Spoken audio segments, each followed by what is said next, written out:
मालाकार है जो इनकाउंटर किया है, जिसका जिसका भी नाम है उसको भी फांसी चढ़ाओ। पागल ही था भरत तिवारी, तभी तो आज वो चला गया और अब लोग इस पूरे मामले में जातीय एंगल ढूंढ रहे हैं। भरत तिवारी पागल ही तो था, भ्रष्टाचार की लड़ाई लड़ रहा था। उन्होंने केवल एक मैसेज दिया है कि आप यदि नहीं मानेंगे तो हम हथियार उठाने के लिए बाध्य हैं।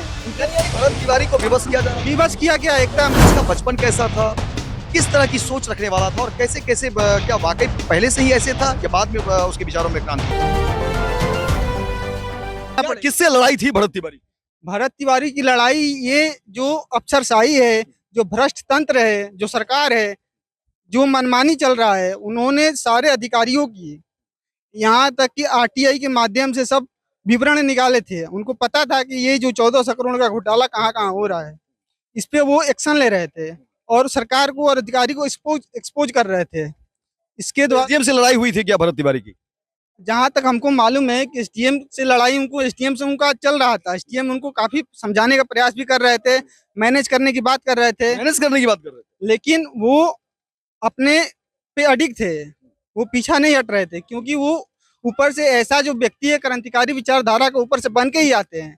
उन्होंने समाज में जो चिंगारी लगाई है, और ये पूरे भारत में, कश्मीर से लेकर कन्याकुमारी तक, काठियावाड़ से गंगा सागर तक पूरा देश जाग गया है।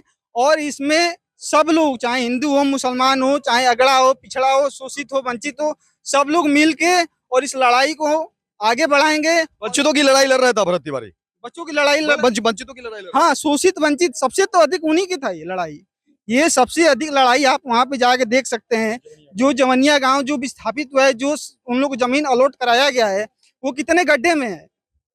आखिर इतना पैसा सब क्या हुआ, सरकार क्या कर रही है? कहा जा रहा है कि 1400 करोड़ का ये जो मामला था, क्या इसमें कितने लोग शामिल हो सकते हैं? इसमें बहुत लोग शामिल हैं। इसमें बहुत लोग शामिल हैं जिनका नाम हमें पता नहीं है।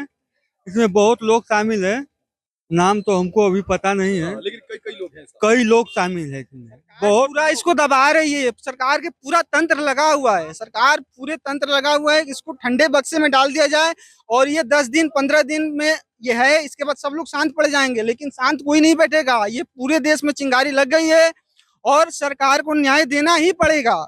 जो मालाकार है, जो इनकाउंटर किया है, जिसका जिसका भी नाम है, उसको भी फांसी चढ़ा और न्याय दिखना चाहिए। ऐसा नहीं है कि आप उनको अंडर डीएसपी को लेकर के जो बातें हो रही, राजेश शर्मा, क्योंकि उसका रिकॉर्ड कहा जा रहा है कि वो जब थाना प्रभारी था मुजफ्फरपुर में 2007 की बात बता रहे हैं, उसमें भी कहा जा रहा है कि 3 लोगों का उसने इनकाउंटर किया था। जानकारी है क्या? इसके बारे में हमको कुछ अभी खास जानकारी है नहीं, लेकिन जो भरत तिवारी जी के साथ हुआ है, ये बहुत ही दुर्भाग्यपूर्ण है और सरकार को शर्म करनी चाहिए। आप 14 दिन 15 दिन अभी तक गोल गोल घुमा रहे हैं, केवल लिपापोती कर रहे हैं। आप कर क्या रहे हैं? आपका स्टैंड क्या है?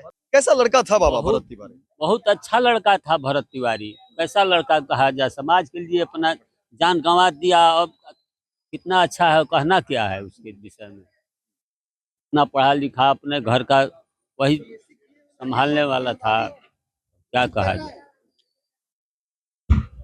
कितना कितना तक पढ़ाई किया हुआ था? उन्होंने बीएससी किए है, वो हम लोग के ही समकक्ष थे। वो BSc किया हुआ हाँ, था। वो भी बीएससी किए थे और आप लोगों के साथ ही जी, वो हम लोग के सामने, मैं भी बीएससी किया हूँ। मेरा भी नाम सतीश तिवारी है और वो भी एक, मतलब वो अलग लेवल के ही थे। उनका शुरू से ही सबको मदद करना चाहते थे। देखिए, मुझे लगता है आप लोग आज ही बहुत जरूरी है आप लोगों का बयान, क्योंकि आप लोग साथ पढ़े लिखे हैं। इधर थोड़ा सा आइए और मैं चाहता हूँ कि थोड़ा क्लियर हो जाए, लोगों तक ये बात जानी चाहिए। क्योंकि देखिए, मीडिया, पत्रकार क्या कर सकता है? हम न्यायालय तो है नहीं कि किसी को सजा या गलत सही कर सकते हैं, लेकिन जो फैक्ट है, जो सच है, एक एक बात हमारा काम है कि वो लोगों तक पहुंचाए, सरकार तक पहुंचाए। बाकी जो लोग हैं, अधिकारी हैं, उन तक ये बात पहुंचे और फिर फैसला हो और फिर तमाम चीजें हो। लेकिन सच लोगों तक जानी चाहिए। देखिए, कई सारे लोग हैं, जातीय समीकरण और कई तरह की बात होती है।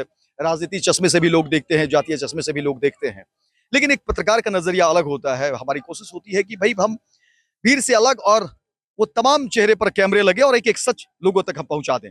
जो बातें हो रही है, कई लोगों ने कहा कि भरत तिवारी को पागल करने की बात, पुलिस ने जो बयान दिए और भरत तिवारी का खुद का स्टेटमेंट था कि देखिए, वो हंस भी रहा था कि देखिए हमें पागल बता रहा है।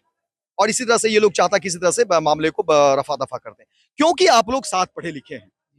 इसलिए बताइए कि उसका बचपन कैसा था, किस तरह की सोच रखने वाला था और कैसे कैसे क्या वाकई पहले से ही ऐसे था या बाद में उसके विचारों में क्रांति आई? देखिए ये जो कोरोना काल था 2019 के बाद 2020 के बाद उनका जो था मानसिक रूप से थोड़ा सा बदलाव उनके अंदर आना शुरू हो गया। जैसे कि वो समाज के प्रति उनका जो गलत जो चीज देखते थे तो उसको देखा नहीं जाता था। मतलब ये 1400 करोड़ का जो मामला है जमनिया गांव के लिए जो फंड आया हुआ था, यानी उसका उद्भेदन भरत तिवारी ने कर लिया। बड़ी बात कह रहे हैं। हाँ, यही बात को लेकर के इन्होंने सोचा कि इसके पास तो सब कुछ है। अभी तक मोबाइल प्रशासन के द्वारा उनका जो सेल फोन है अभी तक फोन घर वालों को नहीं दिया गया है, नहीं सुन पाए।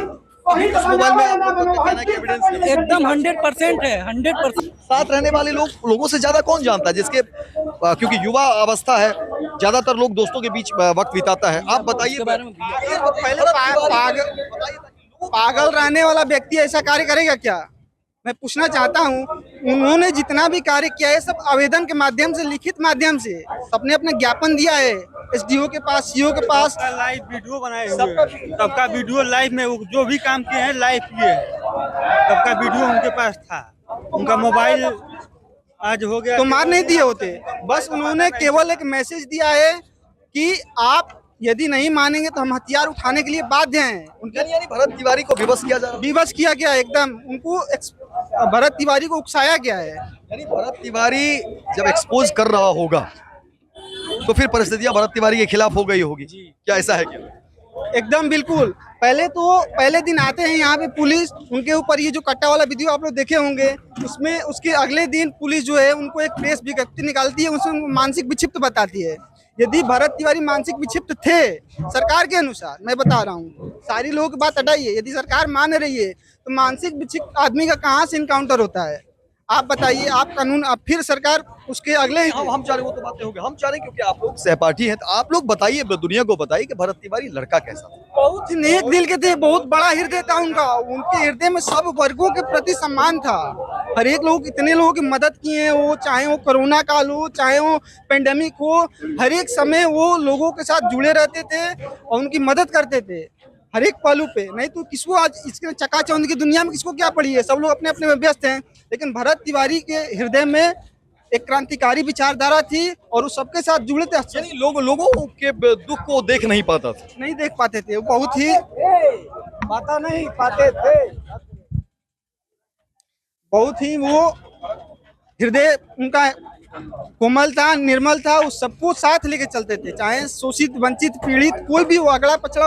वो इन्होंने बताया भी है कि मैं जाति धर्म ये नहीं करता हूँ, मैं चाहता हूँ कि देश में एक ऐसी चिंगारी लगे जिसमें सबको न्याय मिले और नेता जो है उतना ही वादा करे जितना वो पूरा कर सके। देखिए भरत तिवारी लड़का कैसा था, जो भरत तिवारी के साथी हैं वो बता रहे हैं। और जाहिर तौर पर मैं कहता हूं कि आज की दुनिया में मैं पत्रकार के तौर पे लोगों के बीच ही रहता हूं, तो ऐसे लोग, मुझे लगता है कि ऐसे लोग पागल ही आप कह सकते हैं, क्योंकि ऐसे लोग मिलते कहाँ हैं।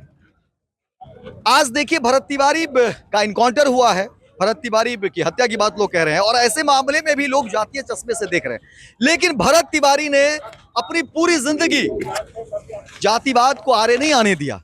भरत तिवारी जिस जाति से था उस जाति की लड़ाई भी वो नहीं लड़ रहा था, वो अति पिछड़ा समाज के लिए, वंचित समाज के लिए, शोषित समाज की लड़ाई लड़ रहा था। अब समझिए कि भरत तिवारी क्या था। अब भरत तिवारी को आप पागल कह सकते हैं और जाहिर तौर पर ऐसे लोग पागल ही तो होते हैं। भरत तिवारी का देखिए ये घर, भरत तिवारी को क्या जरूरत थी वो जमनिया गांव के विस्थापित लोगों के पुनर्वास की लड़ाई लड़े?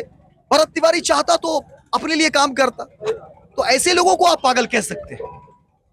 पागल ही था भरत तिवारी, तभी तो आज वो चला गया और अब लोग इस पूरे मामले में जातीय एंगल ढूंढ रहे हैं। भरत तिवारी पागल ही तो था, भ्रष्टाचार की लड़ाई लड़ रहा था।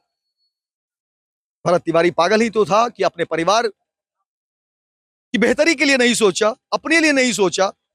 और आपको बता दें कि भरत तिवारी ने खुद का पिंडदान भी कर दिया था। उसे मालूम था कि ये दुनिया ऐसे लोगों को पागल ही कहती है। अब पागल कौन है ये आप सब तय करिए। पुलिस वाले ने भी कहा कि भरत तिवारी पागल है, लेकिन पुलिस वाले ने भरत तिवारी की हत्या कर दी, इनकाउंटर कर दिया। अब आप तय करिए कि पागल कौन है। ये तमाम बातें मैं आपके बहिस्से छोड़े जा रहा हूं। आप सब अपनी राय और अपनी टिप्पणी जरूर करिए और ज्यादा से ज्यादा शेयर करिए और दुनिया को बताइए कि इस पूरे मामले में पागल कौन है। भरत तिवारी, पुलिस, सिस्टम, सरकार, हम आप कौन है पार्थ? गोल, जहां 28 वर्षों के सफर में 18,000 से भी अधिक छात्रों ने डॉक्टर एवं इंजीनियर बनकर सफलता की ऊंची उड़ान भरे है, जहां साधारण छात्र भी बिहार एवं झारखंड टॉपर बनकर बड़ा इतिहास बना रहे हैं। दूरदर्शी शिक्षाविद श्री विपिन सिंह के मार्गदर्शन में मेडिकल एवं इंजीनियरिंग के लाखों छात्रों के लिए आशा की किरण के रूप में गोल, द रिजल्ट फैक्ट्री